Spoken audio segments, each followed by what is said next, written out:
The Harris house was quiet that morning. Too quiet. The porch light was still on. The car was still parked outside. But inside, something terrible had happened. A happy family gone. No goodbye, no warning. Neighbors would soon find out the truth, and it would tear the whole town apart. Nobody could believe what really happened behind those closed doors.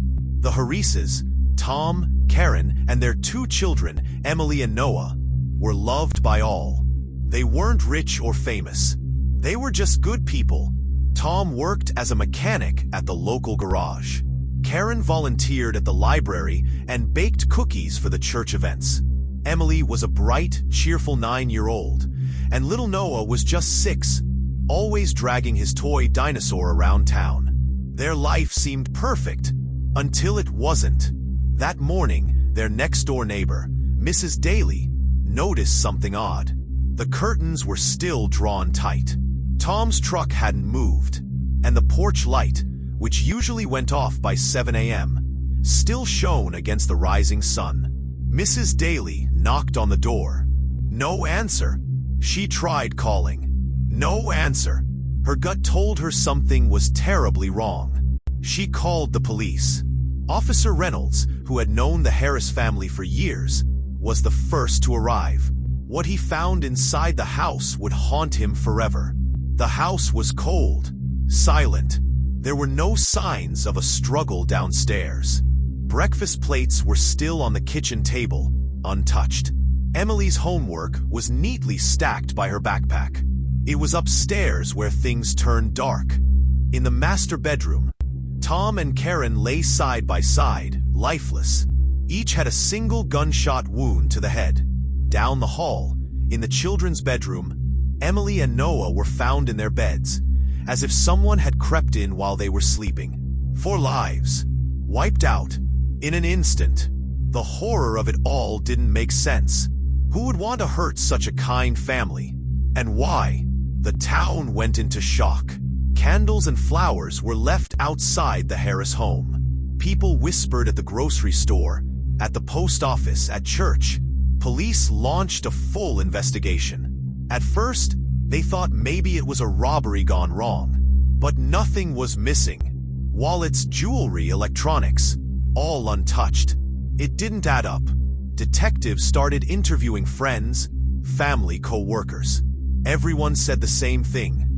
They had no enemies. But there was one thing nobody could explain. 2 days before the murders, Tom had gotten into an argument with someone at work.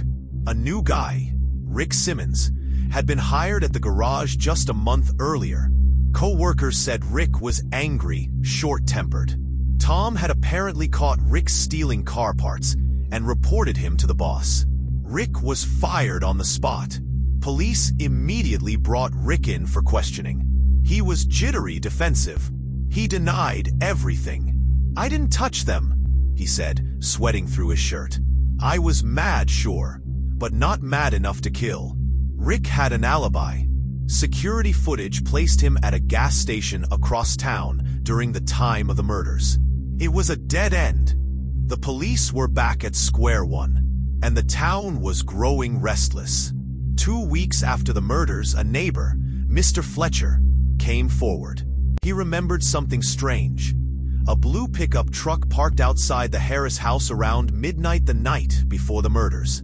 Mr. Fletcher didn't think much of it at the time. In a small town, everybody trusted everybody. The police checked traffic cameras and found a blurry image of the truck leaving the neighborhood. They traced the plates. The truck belonged to a man named Adam Wilkes, and Adam's story made everything even darker. Adam Wilkes wasn't a stranger. He had grown up in Fairview. He went to school with Tom Harris, and he hated him. Back in high school, Adam and Tom had been bitter rivals. Over sports, over grades, even over Karen, who had once dated Adam briefly before marrying Tom. After graduation, Adam's life spiraled. Trouble with the law, drugs, unemployment. Meanwhile, Tom had built a happy life. A steady job, a loving family. Adam couldn't stand it. He blamed Tom for everything that went wrong in his life. And in a town where memories linger like old ghosts, grudges can fester for decades. Police searched Adam's home. They found a gun hidden behind a loose panel in the garage. Ballistics testing confirmed it was the weapon used in the Harris murders. When confronted with the evidence, Adam broke down. Tears ran down his face as he muttered, "It wasn't supposed to be like this." He confessed. He had driven to the Harris house that night, fueled by years of bitterness. He had planned to confront Tom, maybe scare him a little, but seeing Tom's happy family, hearing their laughter through the windows, it sent him over the edge. He entered through the back door, which was unlocked, because in Fairview, people didn't lock their doors. The rest was a blur, even to Adam himself. The trial was swift. Adam Wilkes was sentenced to life in prison without the possibility of parole. The courtroom was packed with townspeople who had once known both Tom and Adam as boys. Some wept. Some sat stone-faced. All of them carried a new kind of sadness. Fairview would never be the same. The Harris house stood empty for months. No one wanted to live there. Eventually, it was sold, remodeled, and repainted. But those who lived nearby said strange things still happened. Porch lights flickering, children's laughter echoing on quiet nights. Whether you believed in ghosts or not, one thing was clear: the Harris family was never forgotten. The tragedy taught Fairview a hard lesson. Sometimes, monsters don't come from far away. Sometimes, they grow up right next door. In the end, the Harris family became more than just a headline.